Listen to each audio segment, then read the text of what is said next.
안녕하세요, 여러분. 다시 만나서 반갑습니다. 오늘은 실용영어 제4강 강의를 시작하도록 하겠습니다. 오늘은 실용영어 제3과의 첫 번째 본문을 마무리하는 날이에요. 네, 그래서 뒷부분은 어떤 내용들로 이루어져 있고 내용이 어떻게 마무리되는지 우리 같이 살펴보도록 합시다. 우리가 저번 시간에 여기까지 했어요. 그죠? 이 위에까지 했고요. 이 밑에부터 보도록 하겠습니다. 또 다른 만화의 컷이 나왔어요. 어떤 얘기를 하고 있는지 볼까요? 굉장히 머리를 긁적거리면서 어떠한 사진을 지금 쳐다보고 있으면서 이렇게 얘기하죠.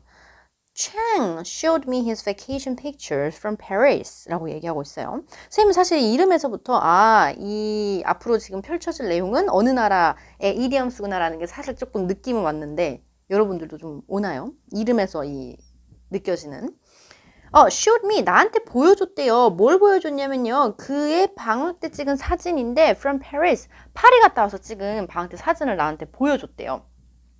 그렇구나. 그러니까 여자가 엄청 놀라면서 really? 이렇게 얘기하고 있어요. 우리 넘어가기 전에 살짝 요거 하나만 체크합시다. showed라는 여기 동사는요. 우리가 이름을 만약에 붙여주면 이런 식으로 붙여줄 수 있어요. 수여 동사라고. 자, 수여라는 게 뭐예요? 내가 너에게 무엇을 수여하노라 라는 거는 준다는 의미죠. 말 그대로 표현이 수여 동사라고 해서 한자로 지금 되어 있는 거라서 어렵게 느껴지지만 준다는 의미예요. 그러니까 showed라는 거는요, 보여주는 거죠. 누군가한테. 내가 혼자 보는 것도 이 그림이 나에게 무언가를 보여주는 거고, 대개는 보여준다라고 하는 거는 어떠한 대상을 누군가한테 보여주는 거죠. 주는 거죠. 그런 의미에서 showed는 수여동사라고 표현합니다. 수여동사 같은 경우는요, 뒤에 목적어를 두 개를 가지고 와요. 왜냐면 누구누구에게 무엇을 보여주다 라는 대상이 두 개가 다 나와야 되거든요. 그래서 첫 번째로 뒤에 지금 나와 있는 me라고 하는 것을 우리는 간접 목적어라고 이름을 불러요. 그래서 얘는 해석을 누구누구에게 라고 합니다. 여러분들은 이름을 기억하는 것도 물론 중요하지만 이름보다는 사실은 누구누구에게로 해석이 되는구나. 그리고 간접 목적어 자리에는 누구누구에게 라는 해석처럼 대개 사람이 나와요. 이 뒷부분에 조금 더 포인트를 두시는 게 좋을 것 같고요. 그러면 뒤에 나와 있는 목적어는 우리는 간접이 아니라 직접 목적어라고 부르죠.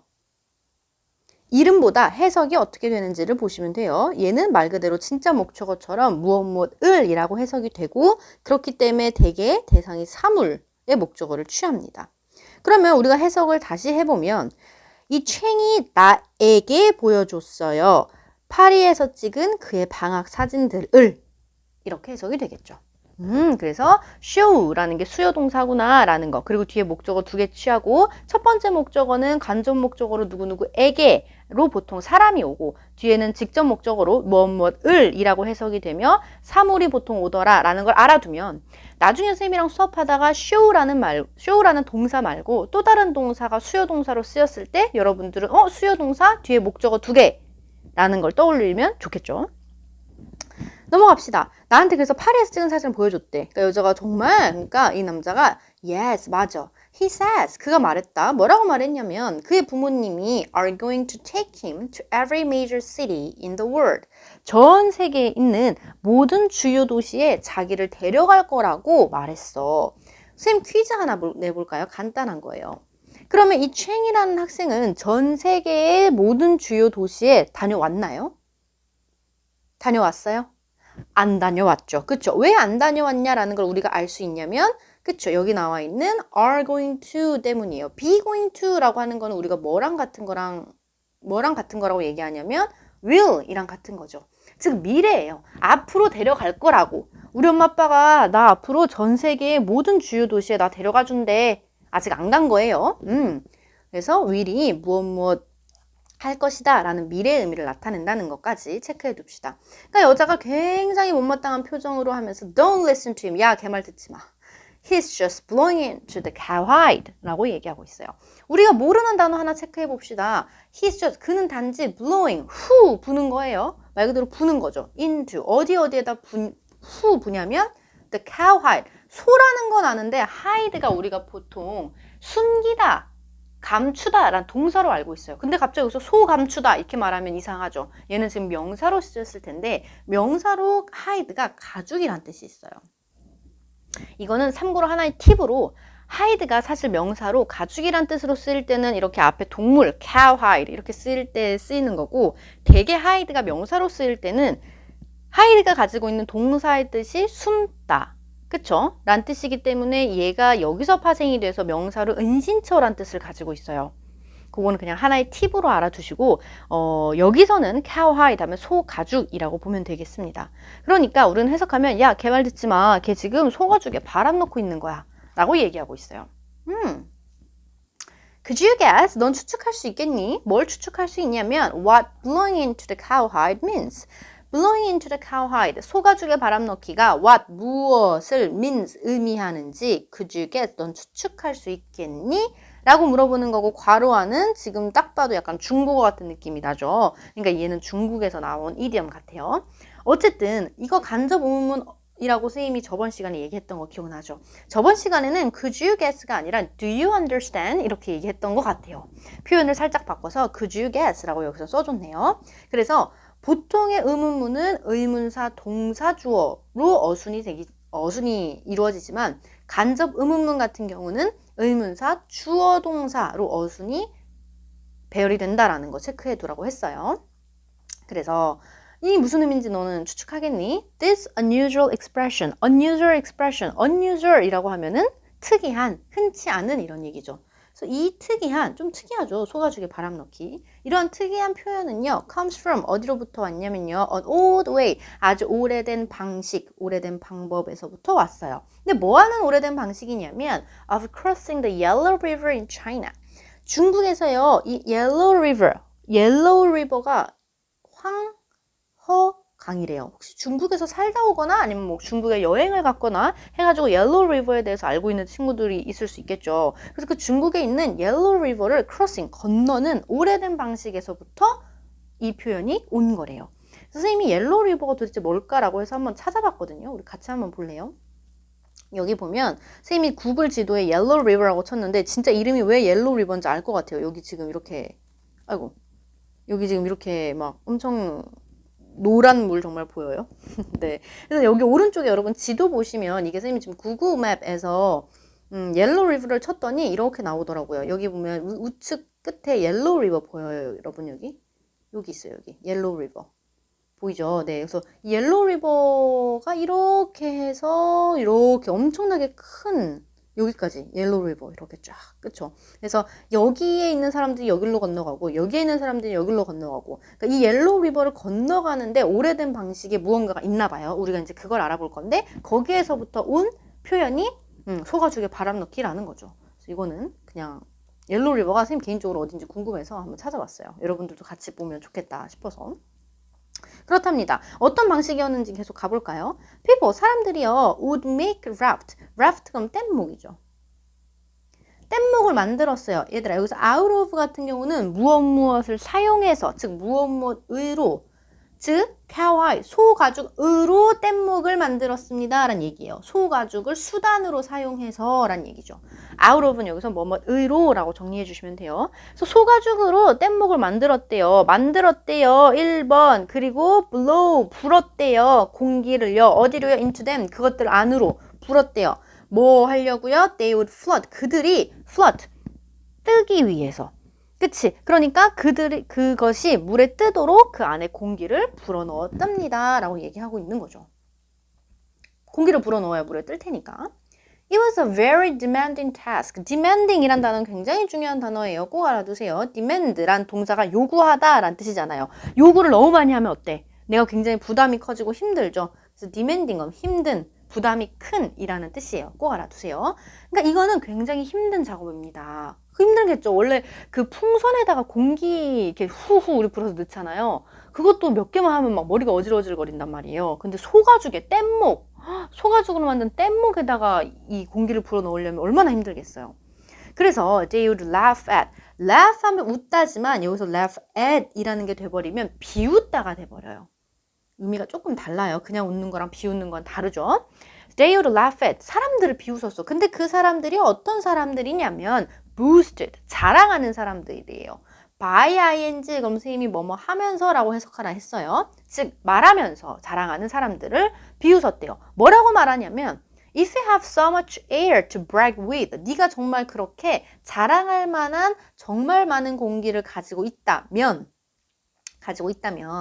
you'd, would는 여기서 would가 you'd라고 좀 축약이 된 거예요. You'd be better off. 그럼 뭐뭐 하는 것이 더 낫다. be better off. 그러면은 뭐뭐 하는 것이 더 낫다. 이런 얘기예요. 그러니까 너는 네가 그렇게 자랑할 만한 그렇게 많은 공기가 있다면 뭐 하는 게 낫냐면 blowing it into the cowhide. 소가죽에 바람 넣는 게 낫겠다. 라는 얘기를 하면서 사람들을 비웃었다라는 거죠.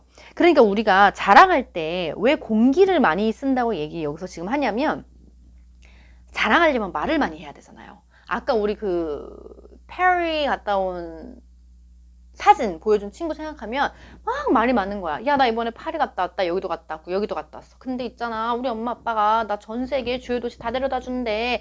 정말 말을 많이 하죠. 그럼 공기가 많이 필요하잖아. 그러니까 여기서 이 자랑할 만한 공기가 네가 그렇게 많다면 그 공기를 소가죽, 뗏목 거기다가 써라. 이 얘기를 지금 하고 있다라는 거죠. 그래서 therefore, 그러므로 blowing into the cowhide, 소가죽에 바람 넣기라고 하는 것은요, came to mean, 이러이러한 의미가 되었어요. 어떤 의미가 되었냐면요, bragging, 우리 했었죠. 떠벌리는 거. or being full of hot air. full of hot air는 네모쳐서 얘네는 하나의 덩어리로 볼 거예요. full of hot air 이란 뜻이 허풍 떠는 이란 뜻이거든요. 그러니까 너는 뭘 의미하게 되었냐면 bragging, 굉장히 떠벌리고 그 다음에 허풍 떠는 것을 의미하게 되었습니다. 라는 걸로 정리가 됩니다. 마무리 우리 한번 정리해 볼까요? idioms, 관용 표현은요, are like mirrors of culture. 우리 제목이랑 비슷하죠? 문화의 거울과 같습니다. sometimes, 때때로는요, they are easy, 굉장히 쉬워요. 여기서 they는 뭘 뜻할까요? idioms를 뜻하겠죠. 그 관용 표현은요, 쉬워요. 어떻게 쉬우냐면 여기 괄호 묶어주고 선생님 여기서 끊어볼게요. to understand 먼저 우리가 해석할 수 있을 것 같아요. 그러니까 그 idiom, 관용 표현은 쉬운데 이해하기 쉬워요. 근데 애들아 누가 이해하냐면 for people, 사람들이 이해하기 쉬운 거죠. 사람들은 또 어떤 사람들이냐면 다른 장소로부터 온 사람들이 이해하기 쉽다란 뜻이에요. 그래서 선생님이 의미상의 주어라고 써놓은 건 뭐냐면 이 sometimes부터 여기까지로 봤을 때 실제 주어는 지금 they라고 해당하는 idioms지만 to understand, 이해하는 대상, 이해하는 주체, 즉 이해한다라는 동사의 주어는 관용 표현이 이해하는 게 아니라 for people, 사람이 이해하는 거죠. 그래서 얘는 우리가 for를 앞에 넣어주면서 투부정사의 의미상의 주어다라고 얘기를 해줘요. 해석을 다시 하면 때때로 관용 표현은 쉽습니다. 사람들이 이해하는데 쉽습니다. 다른 도시로부터 온 사람들이 이해하기 쉽습니다. And sometimes, 그리고 때때로요, their meanings, 그 idioms의 의미들은요, are hidden, 숨겨져 있어요. 어디에요? In local culture, 그 지역의 문화에 숨겨져 있기도 합니다. 우리가 다른 도시에 온 사람들이라고 하더라도 우리가 이해하기 쉬운 그런 관용 표현이 있을 수도 있고, 그 다음에 우리가 지금까지 봤던 것처럼 그 관용 표현들은 지역 문화에 반영된 어떤 숨겨진 의미가 있다라는 거죠. By studying them, 그것들, 여기서 계속 그것들은 idioms를 뜻하고 있는 거죠. by ing 또 나왔어요. 공부함으로써, 연구함으로써, 그 수거들을 공부하고 연구함으로써 we can learn a lot. 우리는 굉장히 많이 배울 수 있어요. 뭐에 대해서 배울 수 있냐면 about other ways, 다른 방식들인데 뭐 하는 다른 방식? of thinking, 생각하는 다른 방식 and living, 삶의 다른 방식들에 대해서 우리는 많이 배울 수 있습니다. 그러니까 우리가 지금 앞에서 봤던 여러 가지의 idioms를 보면서 그 각각의 문화들을 살펴볼 수 있었잖아요. 대표적으로 그 토끼처럼 탄다, 티켓 없이 탄다라는 뜻을 나타낸다는 러시아 idioms를 보면 우리가 그 idiom 하나를 studying, 공부했지만 그걸 통해서 러시아 사람들의 삶, 러시아 사람들의 사고방식, 토끼가 굉장히 common animal, 흔한 동물이었고 기차를 타고 토끼가 기차에 토끼가 타고 내리고 하는 모습이 굉장히 흔하구나 라고 하는 그들의 삶의 방식, 그들의 삶의 모습을 조금 우리가 엿볼 수 있다라는 거죠. 됐나요? 네, 그래서 본문 내용은 여기까지 정리가 되었어요. 그러면 우리 마지막으로 59페이지 오른쪽에 보면 초록 색깔 창으로 쭉 되어 있는 거 있죠. 거기서 선생님이하고 첫 번째 1번, 2번까지만 정리하고 유닛 3의 첫 번째 본문을 아예 정리해 보도록 할게요. 한번 확대를 조금 해볼까요? 선생님이랑 같이 채워볼 건데 지금 선생님이랑 바로 같이 채우는 것보다 여러분들이 한번 스스로 잠깐 동영상 강의 멈춰놓고 한번 한 20초, 15초 정도로 채워본 다음에 선생님이랑 같이 맞춰보는 게 여러분들한테 훨씬 좋을 거예요. 그렇게 어렵지 않으니까요. 자, 그럼 여러분들이 멈춰놓고 답을 맞췄다고 생각하고 가보겠습니다. 밑에 보면 단어가 주어져 있죠. ticket, culture, student, courageous, brag, idioms라는 단어가 주어져 있어요. 그럼 우리는 답을 한번 같이 맞춰봅시다. 메인 아이디어, 이 글의 전체적인 메인 아이디어가 뭐냐라고 물어봤을 때 무엇이 provide, 제공해준대요. A window, 창을 제공해주는데 into blank, 뭐가 제공해주는 거지? 그렇지, 여기서 우리가 가장 중요한 건 idioms죠. 관용 표현이 제공해줍니다. 창을 제공해주는데 뭐를 엿볼 수 있는, 뭐에 대한 창을 제공해주냐면 그렇죠, culture, 이 두 개가 가장 큰 키워드일 것 같아요. 그래서 관용 표현은 문화를 엿볼 수 있는 창을 제공합니다 라는 메인 아이디어를 가지고 첫 번째, 두 번째, 세 번째 예시가 있었어요. 첫 번째 예시는요, to ride as a hare, 토끼처럼 탄다. 이거 뭐였죠? 뭐 없이 타는 거였죠? 그렇죠, 티켓 없이 타는 거였어요. 그래서 여기가 뜻하는 건 티켓 없이 탄다라는 거를 토끼처럼 탄다라는 예시였고, 그게 기원이 됐던 나라는 러시아였습니다.